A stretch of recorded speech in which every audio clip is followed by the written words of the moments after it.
Well, it's time for episode 22, and it's Chucky from the forums as usual, and Jigsaw, G-Money, is here as well. Yo, what it be? Shut up. Okay, well, 5 more movies, as usual. On today's menu, Paranormal Activity, very popular found footage movie from 2007. A sequel to 80s slasher movie, which is Strip to Kill 2. Then we move on to Ghost Ship from 2002. We've also got what some people consider to be the greatest action movie of all time, Terminator 2 from 1991. And then we'll finish things off with The Stepfather from 1987. And we are starting off with, as Chucky said, Paranormal Activity, in which a young couple is dealing with paranormal activity. And they have a camera set up to try to capture this activity. Boyfriend's somewhat skeptical, but, they try to figure out what's going on, and it's good stuff. This was released to quite a bit of hype. I still remember the trailers back when this was released. It was sometimes touted as like one of the scariest movies ever made. It did pretty decent in theaters, and its budget is relatively low, so it made impressive gains. And it's probably, aside from the Blair Witch Project, I would say probably one of the most popular found footage movies. But it's just pointless though. The movie, it's not like it's necessarily a bad movie. It does what you would expect it to do. It's occasionally dull and tedious, and this is just my opinion, but the boyfriend in the movie, Mika, which on a side note, I've never heard that name pronounced Mika before. I always thought it was Micah, but that's just me. I think Mika was just a bit of a dick a lot of the time. I don't know, even once you get to the ending, like the shocking finale, I can see how maybe if you're in theaters, you sort of jump because something actually happens for once, but just, watching this, and I've seen this run before, and I didn't care much for it then, it just struck me as a by-the-numbers found footage, which it doesn't do anything for me. It doesn't wow me, it doesn't shock me, it doesn't particularly scare me. The whole thing is just very... There's like nothing there. What do you think about this one? I didn't see it in theaters, but I saw it shortly after when it came out, and when I first saw it, I thought it was decent. It was one of those movies where if you gave it the right amount of attention and you watched it in the right setting, with all the lights off and all that type of thing, and I think the scenes where you're hearing little noises in the background, sometimes it felt a little creepy at times, but I think the big thing is that over the past 10 years or so, the countless sequels and all the parody spoofs, spin-offs, or all these other things that have come or that have kind of stemmed from this movie has really probably damaged it. It's really hard now to enjoy it as much as people probably enjoyed it back then, just because of all these movies where they've just kind of sucked the life out of the whole idea. I think if they had kept this as a standalone movie, people would still probably think of it a little more highly than they probably do now. Yeah, I would say that I would probably respect this. I would probably respect it just a bit more. Yeah. It's clearly a very cheaply made movie, which obviously made a fantastic amount of money.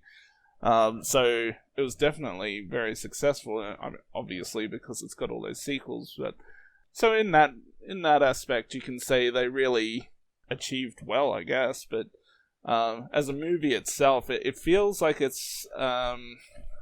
I don't know if it's just that, the setting, because the setting is pretty much... It just takes place in mainly just a bedroom and sometimes the scenes where they're downstairs, and that's pretty much it. Maybe there's one scene where they're outside in a Yeah, pool they did for a go minute. outside once. That's pretty exciting stuff. I mean, the one scene outside, you could remove it. It wouldn't have changed anything in the movie.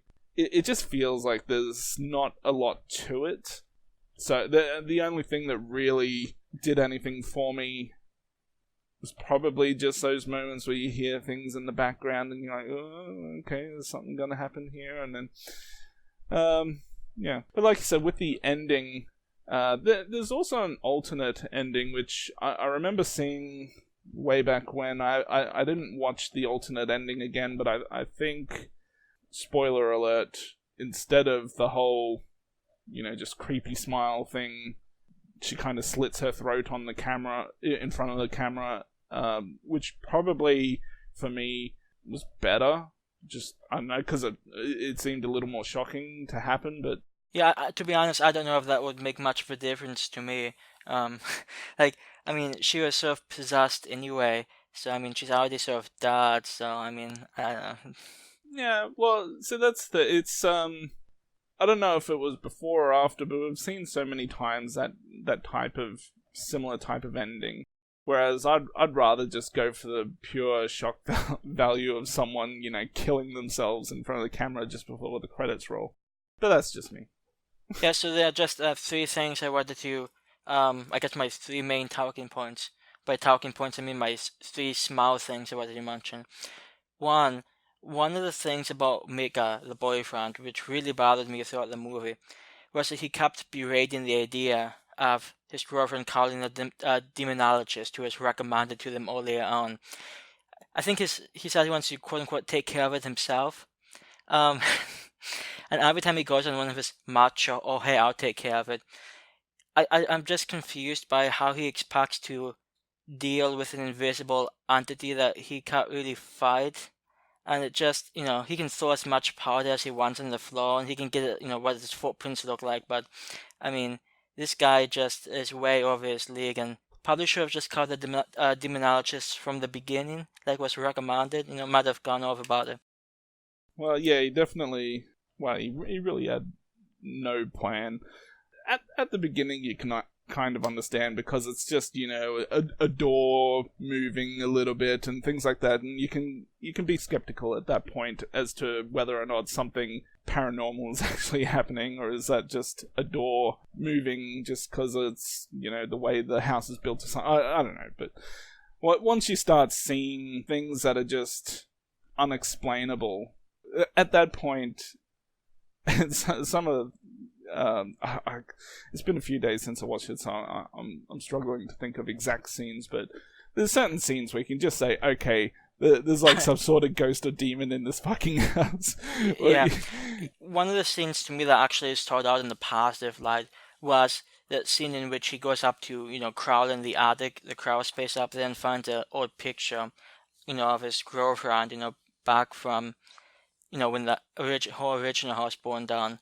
It's sort of like a creepy moment. It's suspenseful. You sort of expect him to maybe be attacked up there, but he just finds the picture and then everything's okay again.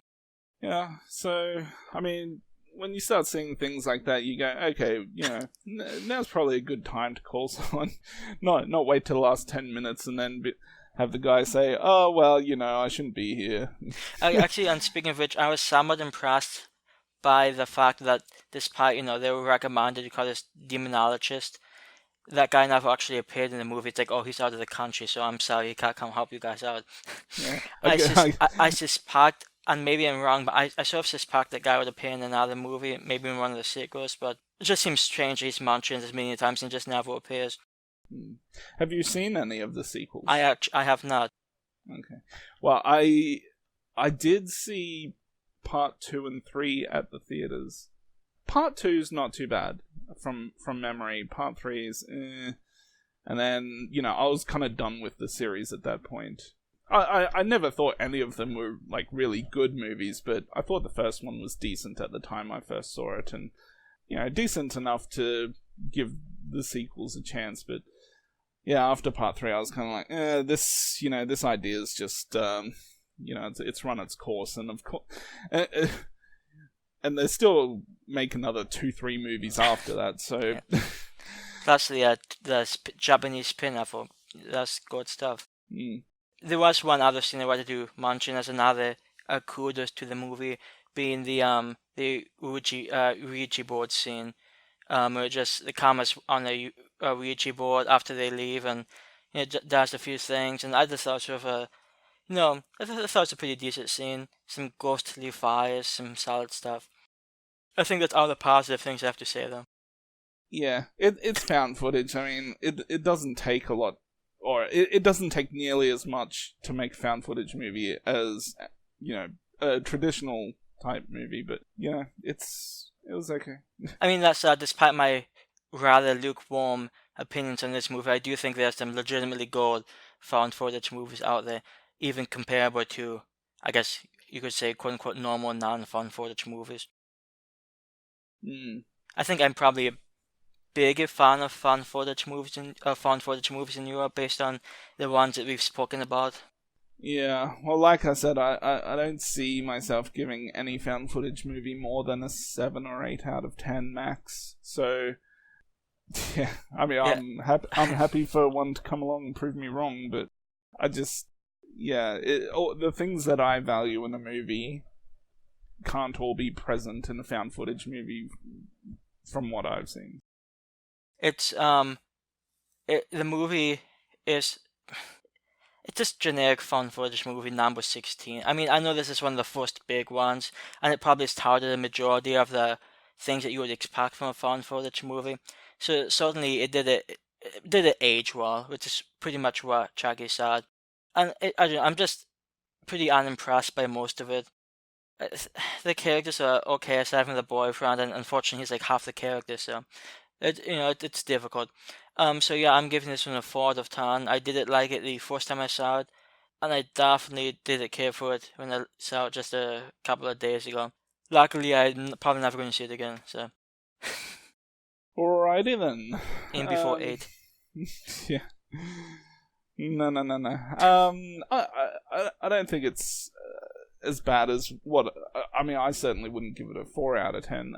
I'll give it a 6. I still think it's okay, and given the right viewing experience, like I said, if you're watching it late at night, you got all the lights off, and you're not distracted with any other noises in your house, you can purely focus on those little things in the movie where you hear like footsteps while they're sleeping and things like that. Sometimes that can be a little creepy, at least the first time I watched it, and yeah, I don't have any huge issues with the movie, but at the same time, I don't see it being all that entertaining. But I mean, Katie had a decent pair of tits, so at least I can give it a point for that. Yes. Speaking of which, that means this next movie must get like a 10. Not quite. We're going to move on to Strip to Kill 2. From 1989, which is about a stripper named Shady who's having these kind of like nightmares of this razor blade slasher type character, and strippers from the club that she works at are being killed one by one. There's a suspicion that she may be responsible for the murders, and they've got this detective who's on the case to solve the mystery, and it's all exciting stuff. We talked about the first Strip to Kill movie a little while back. We both thought it was a pretty good movie. This one, it definitely lacks the same charm or vibe that the first one had. There's a lot of similarities, but at the same time, I think everything's just a little bit worse. Like, the characters are a little less interesting, even though the original movie didn't have spectacular kills or even all that many kills. This one feels like it has even less. And the kills that are in the movie, you don't really see anything. You kind of more see the aftermath of it.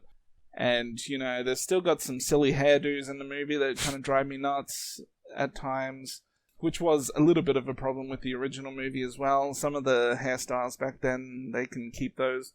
I thought it was still okay. It's just, everything's just a bit worse in every aspect than the original movie.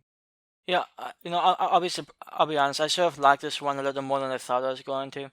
It's nowhere near as enjoyable as the first movie is, but I don't think it's that bad. It's interesting. I feel like they went for a more artistic vibe, especially during the dream sequences, and I could have probably done without that, but it sort of makes sense, once we hit the finale. Speaking of which, I also think the ending is, it's not nearly as, in my opinion, memorable as the first movie was, but it was still okay. Even though it's probably, I can't imagine many people being that surprised. But I mean, it's not like it's a movie that's going to leave much of an impression. I enjoyed it while watching it, but in like a few months I'll probably forget a lot about it. But it was okay during the time. Yeah.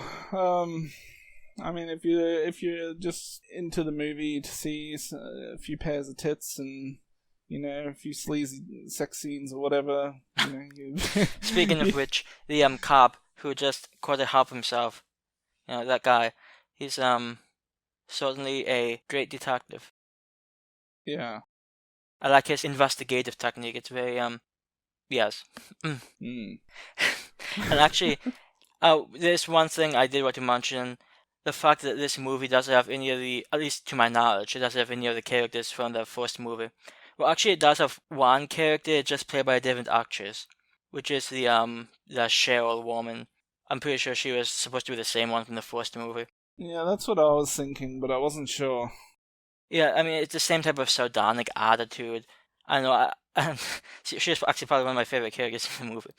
She never ceased to amuse me. But, she was unfortunately probably one of the least attractive women in the movie. But, um, I do wish they had brought back at least one of the detectives from the first movie. Or at least mentioned them or something. But we get nothing. I mean, it's just, if you're making a sequel to a movie, at least try to make it a sequel in some way.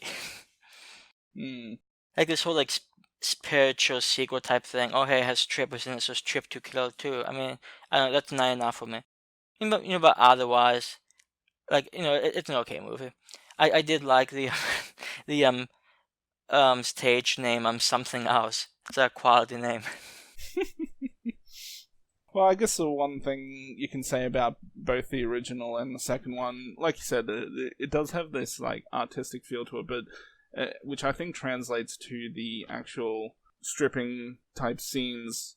Like they could just make them all cheap skanks and just be out there waving their tits around, but they actually do have like, I don't know if they're professionals. I assume some of them are professional dancers, and so they're actually doing actual performances, not just getting on stage shaking their tits and that's it. Did you like seeing the one woman get whipped? Yeah, that was some intense whipping. I mean, not that this really has anything to do with the movie itself, but I also think it's got. I like the cover art for the movie. I don't know if it's a VHS or a poster or whatever it is, but I just kind of like the idea behind that poster. And if you get to grab a titty, that's good. I sort of wonder if that happened in the movie, by the way, when that scene came on. It kind of happened, but not necessarily in the way on the poster. And the main actress in it, Maria Ford, I've seen her in other things before, and it's been a while since I've seen anything that she's been in, but I'm fairly certain she got a boob job after this movie. I've seen her in other things. I swear she's got big tits. We have to discuss the tits. See, I don't really notice most of the time, especially in a movie like this when like half the women are topless anyway. Well, I'm just looking at her IMDb right now, just just to refresh my memory. I'm sure you are. Okay, so apparently she's 53 years old, and there's pictures of her from 2019. Even though she's got a bit of a fake look, she looks like she's holding up pretty well for someone in their 50s. She clearly gets a lot of cosmetic stuff done, but so she's got a bit of a doll type look, but I think if you go back a few years, she's got it going on. Yeah, so I'm not necessarily familiar with her by name, but she was in a few other, not necessarily classic, but maybe some somewhat well-known movies from the early 90s, like Unnameable 2, which is a movie I'm a big fan of. It looks like she was in the Third Slumber Party Massacre, which is the second best one in the series, so, kudos. She's in The Haunting of Morella. Not sure if you're familiar with that one, but I've got that on Blu-ray. I've heard the name, I've not seen it. She definitely, at different stages of her career, very attractive. And I can see she is actually somewhat of a professional dancer, so that makes sense that she's actually in this movie as, a stripper, so... Okay, so, yeah, like I said, it seems they've got actual real dancers and not just actresses, pretending to be dancers. And you kind of see that on the stage, which helps if that's, if that does anything for you. Yeah, so, this movie's okay. It's, not as good as the first one. It's watchable. I can't see myself really wanting to see it too many times again, though. I've seen it twice now, and maybe one more time, and I'll probably have seen it enough for a lifetime, but yeah, it's okay. I'll give it a 6 out of 10, and, it's got titties. Yeah, I can't remember which of the women I thought was the most attractive, basically because I never remembered anybody's name. I saw this one I finished it an hour and a half ago, and I still don't remember, but... You remember something else. Decently attractive women, some pretty catchy music. I actually did like some of the music in the movie. It was decent. Best thing was probably the cheesy harmonica stuff. This movie, I think, was enjoyable. It wasn't nearly as good as the first movie, and I would even necessarily call the first movie amazing. But, it was certainly watchable. If you like the first movie, you'll probably be okay with this one. That said, if you're not familiar with these movies, I'll just watch the first one and probably leave it at that. So I'm just going to throw this one also a 6 out of 10. Yeah. If there was a Strip to Kill 3, would you watch it? God, after 20 years, I'm going to say no. It's like when they made a second Tales from the Horde movie, after 15 years, we didn't really need that. So if you're going to make a sequel, do it within the next 10 years at least. Yeah, but at the very least, the one thing that this movie has, which I cannot complain about seeing time and time again, is titties. And certainly if they made a new one, there'd be a lot more, and they might get some big names in it too. I think if they made one in this day and age, they will get people who aren't dancers. Yeah. And it'll just literally be tits, tits, tits, tits, tits. It won't really matter though, because the music will be shitty anyway. Play some Skrillex in the background or something. It's what strippers dance to nowadays. Skrillex. They're just twerking now. I'm not really into the whole twerking thing. Next up, we have... This is a pretty big movie, I'm pretty sure.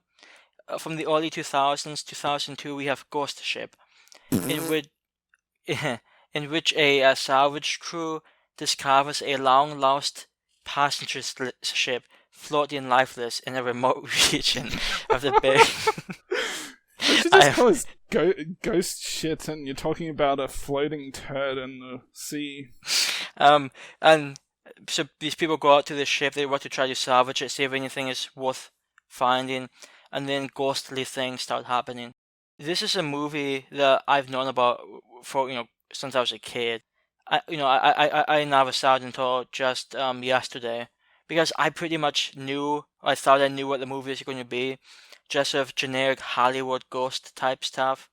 And one of the reasons I thought that was because the director who did this also did 13 Ghosts from 2001, which is another movie which has generic ghost stuff in it. So I just thought, it's probably not going to be much better. And I actually think it's probably a bit worse. I mean, the movie's... It's not like... I don't know, it's probably not like a god-awful movie, but it's just so Hollywood. Even, the plot twist at the end, yeah, I mean, to be honest, 40 minutes before I stopped caring. So, I don't know, there's a few recognizable faces, but it's not really a movie I think is all that much worth it. Yeah, for a long time I'd heard people talk about how scary this movie is, and um, I, I don't know, maybe they're just mainstream horror fans and not, they haven't seen much else of what's out there, but I think this movie, I mean, it doesn't suck, but it's not good. It's, like, the best scene is at the start, and I wouldn't even necessarily say it's a great scene, but obviously it's a decent scene. Yeah, some of the special effects are pretty dodgy during that scene. Yeah, yeah. But the best scene happens at the start, so everything else is just downhill. I mean, there is one hook death that's kind of cool closer to the end, but outside of that, it was just your like prototypical early 2000s horror movie. It just feels like every other horror movie that studios were putting out then. It didn't really, yeah, it didn't do anything for me. I mean, I don't even think the music really suited the movie. You're not a Mad Vane guy? I am actually. I bought their first CD that like day one, their first CD. So, and well, the song they play over and over in this movie is from their second CD. But I mean that the one highlight is that they have a Mudvayne song in the movie. But the unfortunate thing is it doesn't really suit the movie. And the second thing is they butcher the shit out of the song. Because they've edited the song to go longer in certain places or be different in certain places, and so if you're actually a fan of Mudvayne, you probably like they're butchering this fucking song. So, yeah, like I said, they can call this ghost shit for all I care. I didn't care about any of the characters. I could all fucking die for all I care. I mean, I kind of like Gabriel Byrne as an actor, but didn't really do anything for me in this movie. Yeah, one thing that sort of I did hate it, but toward the end of the movie, there's sort of like a mystery of what happened to the passengers of the ship, and the woman finally finds out via like a 2.5 minute flashback where she like sort of goes through the events, and it just seemed like it would have been more interesting had they found like a diary or something instead of like showing all of that. It's like some somewhat convoluted, hey, they found this gold and then these people got to this ship, and I don't know, it just felt like too much. And at that point in time, like what were they trying to, like, I don't know, I feel like people probably were all that much amazed by that point in time anyway, so it just felt sort of pointless. And plus the whole thing was like this friendly ghost trying to help. Like I just don't care. I mean, yeah, it's not my type of thing. And like you said, it just feels like so many of the other movies that came out around that time. And I don't really need that many generic ghost movies in my life. I will say though, the idea of having a movie, take place on like a deserted ship, it's a cool idea. It's just almost never been done right, in my opinion. Oh yeah, it's been a while since I've seen that movie called Death Ship, but I also remember not really enjoying that as much as I thought I would. Yeah, from 1980, I saw that movie a few Octobers ago, and that movie felt pretty lifeless because it's Death Ship and it's jiggy humor. But no, I would say this movie's probably just a little bit more watchable than that one, just because it's not nearly as dry. But it's certainly just by degrees. This movie's certainly not good. Like the whole thing with the singing girl and the black guy, it just, oh hey, I'm going to marry this my fiance shortly, so I should be attracted to her. But it's just, I just didn't care for that whatsoever. She had a nice voice, but I'm probably going to throw this one a. I actually haven't written any review yet, so I'm just going off the fly. I'm going to throw this one a 5 out of 10. It's not like it's a terrible movie, but it's pretty unremarkable. And I can't really find much of a reason aside from the interesting setting. And the story itself has potential. Just the direction they go just sort of loses me. Unlike the Hollywood explosion at the beginning, I just could do without that. So yeah, I'm just going to give this a 5 out of 10. I can't imagine one to see us again anytime soon, but if you like movies that have ghost ships in it, might as well give this one a shot. Yeah, I also give it a 5. It's not special at all. It's not scary at all. Yeah, it's pretty generic Hollywood horror from its time period. Like I said, best scenes at the start, so everything else is pretty much downhill from that point. Having Mudvayne's a plus, but the song doesn't really suit the movie, plus they butcher the song, so, it doesn't deserve any good rating. Okay, let's move on to the best movie from today's show. I thought you were going to say something there, but okay. See, I was just going to make it awkward and not say anything. Well, we've got Terminator 2 Judgment Day from 1991. So obviously this is a sequel to the original. A cyborg, identical to the one who failed to kill Sarah Connor in the original movie, has been sent back in time, but this time to protect her teenage son from a much more advanced and powerful machine. Sorry, I just got a cramp. Just give me 20 seconds. Of course. Oh, man. So the first Terminator movie...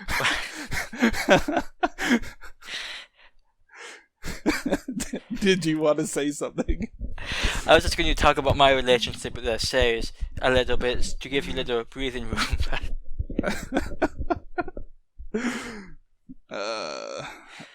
Oh man. Hamstring cramp. This is why you should drink your liquids, Jordan.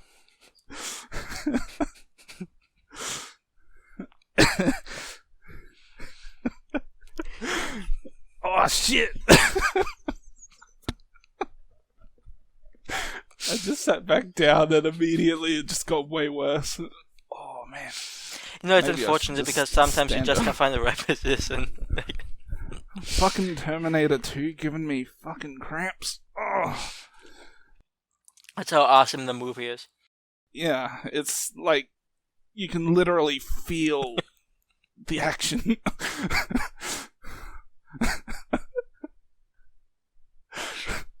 Oh shit.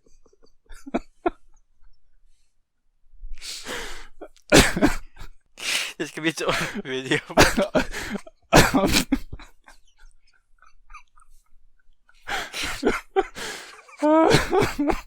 Shit. Anyhow,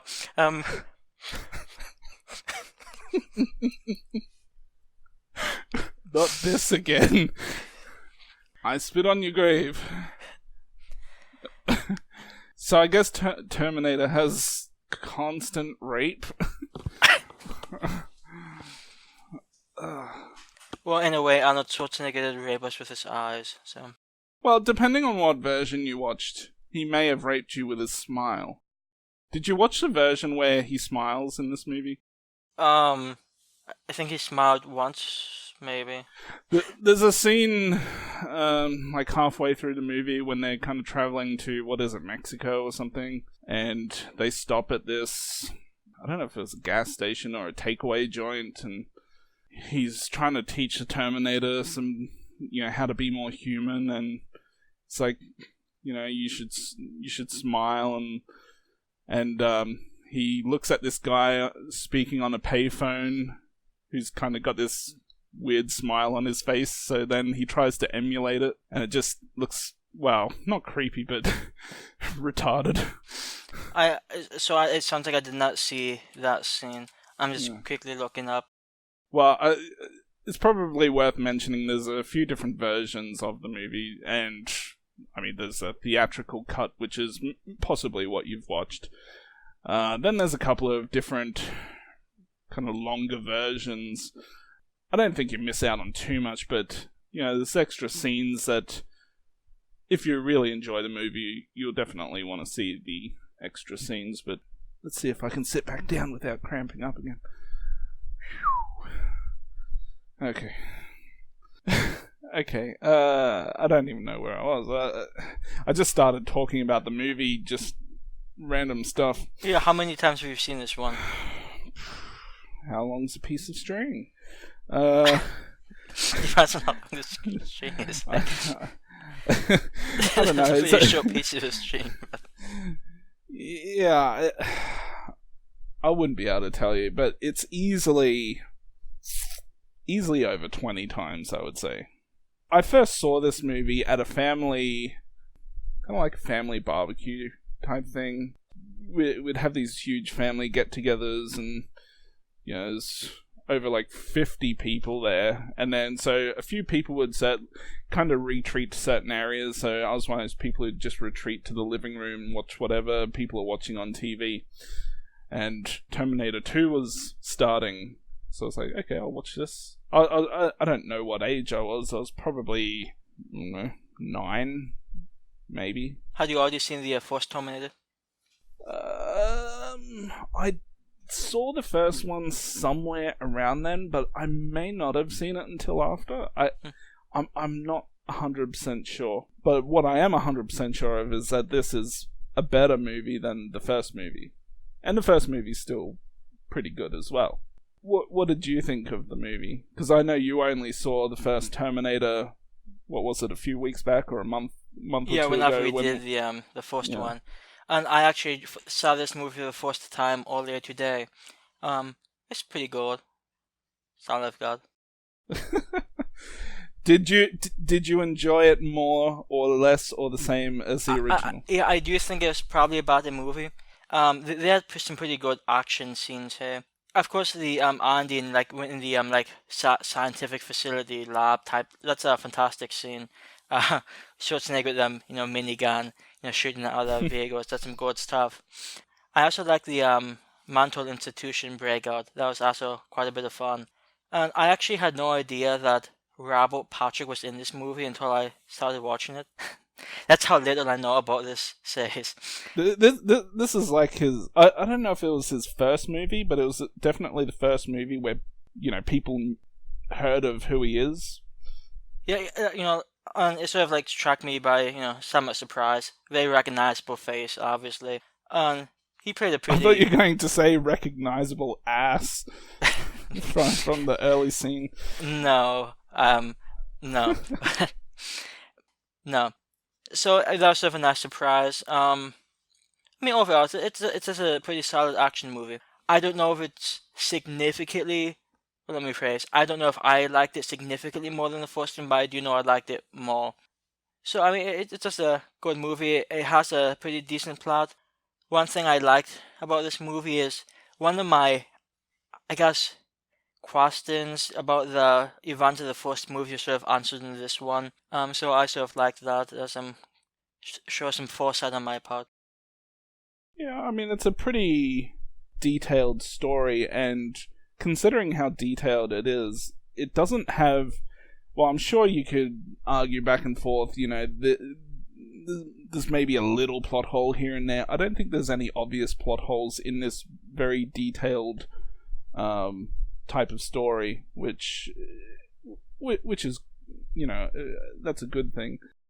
Yeah, I do think the way that they use time travel is sort of interesting, because, and I know that time travel is done in so many different ways, in different medias. There's so many different ways they do it. But, after they, I'm assuming most people have seen this, so there might be a few spoiler type things, but after they sort of get rid of everything from the Terminators, sort of ending the whole Skynet thing, hoping that thing won't come to pass later on, you would think that, some of the stuff would just, then they wouldn't be able to send anything back. So it's sort of almost like a paradox type thing. But it's just an interesting time travel thing. That's all I had. And I would have thought, this would probably be a little more enjoyable, just because Robert Patrick's character, he does have some slasher type qualities to him, since he can kind of transform into kind of stabbing weapons and things like that. There's scenes where he's, what do you call it, kind of impaled someone against a wall through their mouth. There's the first movie also had horror elements. This one does too, but in kind of in a different way. Even though it's still, first and foremost, it's an action sci-fi movie. But yeah, it's a lot of people out there would say this is possibly the greatest action movie of all time. Even though it's not the highest rated action movie that I give, I certainly wouldn't argue that. Yeah, this might give me some hate, but I'm more of like a Die Hard guy. Get the fuck out. I know. Die Hard, in my opinion, is like probably one of the cleanest, one of the best action movies, pure action movies out there. But plus, who doesn't like Bruce Willis? But this movie is so decent. I think what gives this movie a little a little stronger feeling was the Terminator's sort of growing relationship with John Connor. He never really became exactly human, but I mean, you could definitely tell there was a connection forming. Even though some of the stuff was a little corny, like the high fives type stuff, and you're just teaching him like slang from this modern day. Just a bit much, but it's so nice to see a little growing relationship with the random voiceover from Sarah Connor. Oh, he's like a father now. Yeah, when this movie was kind of more of a new release, I remember a lot of people at school who had seen it. Some of them admitted they cried at the ending, and when yeah, it did not hit me that strongly. But I know there's a lot of people out there who did, so I'd say I never shed a tear, but I kind of got close. This may be a movie that you've never seen, but when I was a kid, there was a movie released in the late 90s, an animated cartoon movie called The Iron Giant. It's probably one of the best kid animated movies made. And that's a movie I've seen so many times, and a lot of this actually reminded me of The Iron Giant. Just trying to teach this robot to be more human. And it sort of cracked me up. But I would say that movie is probably more touching to me than this one was. But like I said, this movie still has some pretty emotional scenes at times. And I also want to give a shout out to the Black Doctor guy. I forget what his name, Miles Dyson. Once he's meet up with him. I mean, he almost gets killed, but they explain what's going on, and he's like, "Oh, hey, I feel bad about this," and immediately jumps into help. So, no, I appreciated that. I will just say that I really enjoy it. I think it is one of the best action movies out there. I'll give it a 9 out of 10. I considered giving it a 10 out of 10 just because I think it is possibly the best action movie out there, but I just don't enjoy it still on the same level as other movies that I give 10 out of 10 to, so I feel pretty good giving this a 9. Yeah, I forget the exact rating I gave the first movie. You gave it an 8. Okay. Well, I'm pretty sure you did. Yeah, that sounds about right. That's what my IMDb rating is. So yeah, this movie, like I said, I enjoyed it a bit more.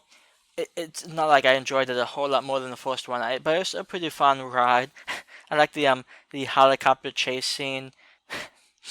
There's just a lot of fun actiony scenes here. Oh, actually, this is one thing I wanted to mention that just came to me. One thing that bugged the hell out of me was how everybody, including the Terminator himself, was so concerned with firearms. But I mean, you can shoot this thing like trillion times, it doesn't do shit. I get that you maybe get a split second of, hey, he's backing up, but I mean, the firearms is one of the most useless things. It's just you're acting like you're doing something and you're not doing anything, but just run away, you'll be probably bad off. And so that sort of bothered me. I don't see why they made all the fuss about, hey, we have to have guns and stuff. Because it didn't do anything. But like I said, it slows them down a little bit, and I mean, there's certain scenes where you just need that extra couple of seconds. For instance, the scene where they're in a mental institution and they're escaping there, and he's chasing them into the elevator.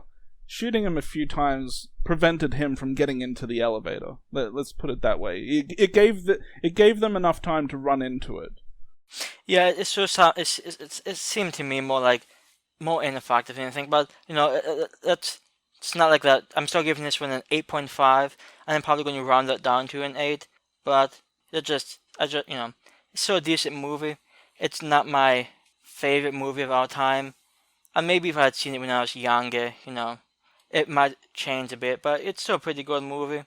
I suspect, though I've not seen any of the other Terminator movies, I suspect it's probably going to be one of the best ones in the series, mainly because I can't imagine how any of the movies that came out after this one could really compete. But maybe I'll be pleasantly surprised with one of the future ones. And I suspect over the course of like the next few years, I'll probably see all of them. So I don't know. I think part 3 gets some mixed feelings, but I think part 3 is pretty decent as well. I think it's a fun movie that not as good as the second. It's about as enjoyable as the first for me. I know other people out there are going to be like, no, but they need to chill out. Yeah, I'll say one thing I am interested in about this series, because like I said, I know next to nothing about this, is where the movies are going to be going in the future. Like, is something else going to come to the past and define John Connor as an adult before the bomb? Like, I just know where it's going. So, I'm curious. Hopefully, does it go off the rails? Though I suspect maybe at some point, to some extent, it will. But no, at least it keeps me wondering. So I guess that's a positive thing. And the final movie of the night, we have The Stepfather, and this one was remade. I think back in what was it, 2009. I haven't seen the remake. I've not heard much talk about the remake since it came out. I'm going to assume most people forgot about it. But the original movie follows a somewhat interesting plot. This guy who is potentially mentally unstable murders his family. Then he, over the course of the next year, he marries this other woman. And the woman has a teenage daughter, and things are going okay. But then his family starts to sort of get some family issues going on, and he sort of loses control of what's going on, and this idea of the perfect family is dissipating. So he sort of loses control and tries to take care of business in the only way he knows how. So, this is a movie I've seen maybe 3 or 4 times before. It's a movie I actually really enjoy. I think a lot of it has to do with Terry O'Quinn. I think his performance here is pretty fantastic. Especially toward the finale. Like this, he sort of has like a mental breakdown type thing, and that scene alone, like 10 out of 10. So it's just I think it's a really enjoyable story. The teenage daughter trying to figure out, hey, is it just me or is this guy sort of creepy? I enjoy that, and this just a decent amount of suspense here. But and this is, I suspect we're going to some extent disagree about this movie. So what do you think about this one? It's okay for me. I don't particularly... I've seen it, I think, just once before. I've definitely seen it once before, but I don't think I've seen it many more times than that. And I remember thinking it was decent the first time I watched it. Still nothing special, and watching it again, yeah, pretty much the same type of feelings. Maybe not maybe even slightly less. I enjoy. I think the way it opens is pretty good. You see him kind of completely change appearance, and as he's leaving the house of the dead bodies, that's I like the idea of the movie.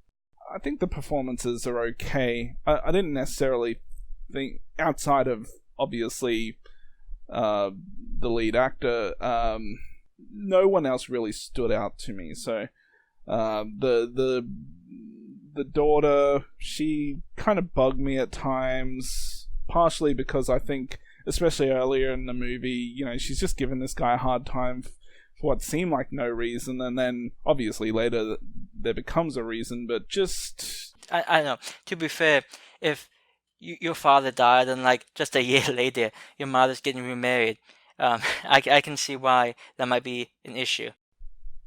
Yeah, she still kind of bugged me. If it makes you feel about this, she was going to therapy, so maybe she knew that and was trying to fix herself. Yeah, well, I think it was more that she was probably forced to go to therapy, but either way, the characters didn't didn't do all that much for me.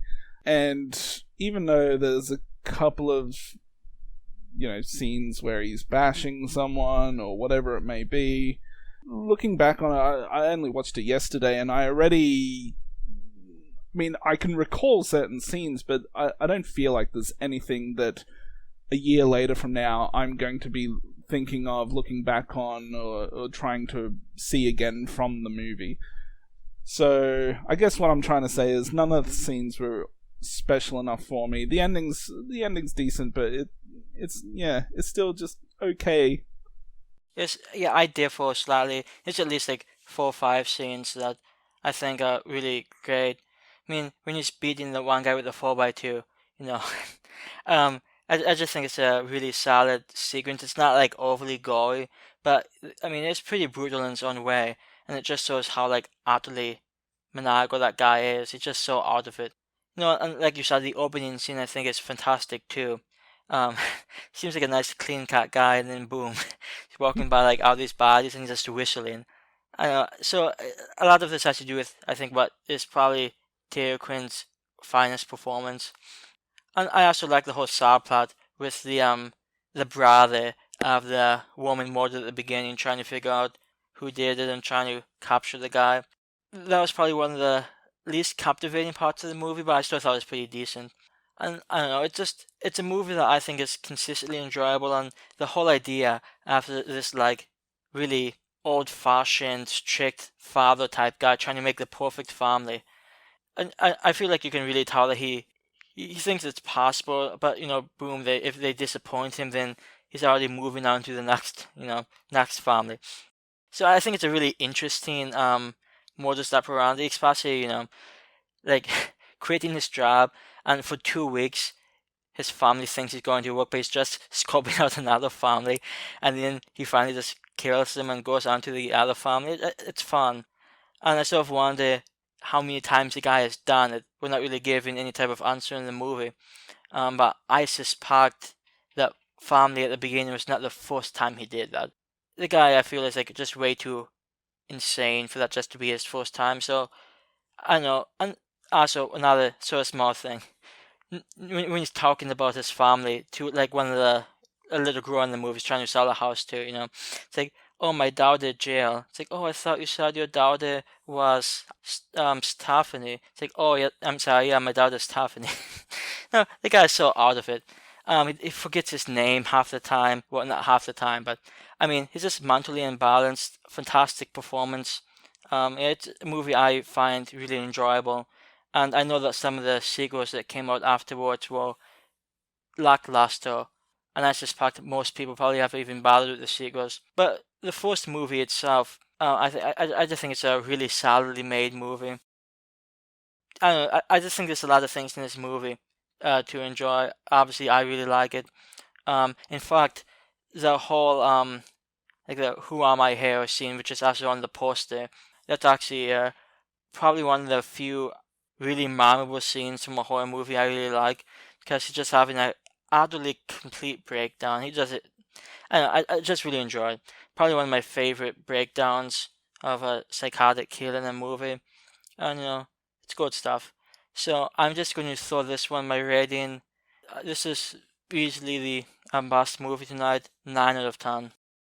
Just for anyone who's listening to this as a standalone movie review and not listening to the whole show, we did just discuss Terminator 2.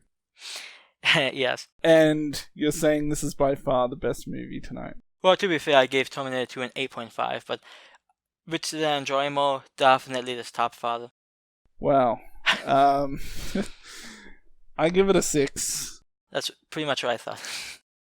Same rating as Paranormal Activity. So yeah, kick in the face. I would probably enjoy it on the same level as Paranormal Activity at this point. I mean, it's not bad. I mean, that's a 3 out of 5. That's an average rating for me. Well, I'll say that if you haven't seen the movie, you should see it and make up your own mind. No, just trust my review. Or you can just trust Chucky, the guy who thinks Child's Play is the best horror movie ever made. Are you saying that it's not? Yes. And this comes from a guy who gave it like a 9. So. Well, okay. Since we're talking about who gave what high scores, do you really want to get into this? Do you really want? Well, I do think it's. I'm not sure which movie you're going for. Well, let's just bring up your list. I you gave Arachnophobia a 10 out of 10. I think Arachnophobia is a legitimately solid movie. Thank you very much.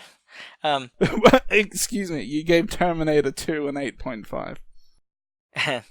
To be fair, Arachnophobia is more enjoyable. Plus, I didn't see John Goodman in Terminator 2. So. Okay, well, we'll put up a poll on, I don't know, Facebook maybe. Which is a better movie, Terminator 2 or Arachnophobia? If I can put it up on arachnophobiafans.com, which is about the movie, I'm pretty sure Arachnophobia might win. To be honest, I think if you did that, Terminator 2 might still win. Yeah. Yeah, so I'll just say sometimes my ratings might seem a little strange.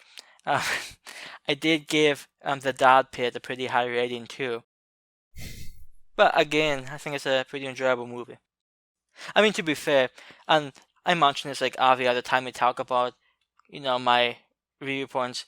I'm primarily a fan of horror movies, so like, it's like they almost always get like a step up, just a throw in a generic action movie. Not that I'm saying Terminator 2 is a generic action movie, but throwing an action movie versus a horror movie, trying to roll the dice, I'll probably like the horror movie more. So it's just who I am. Well, I mean, that's probably the same thing for me too.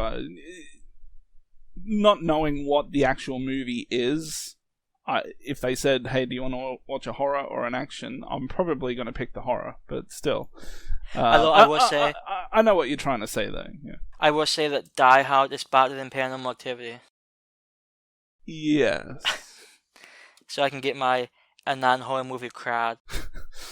I like how we're just comparing movies that in no way, shape, or form need to be compared to one another.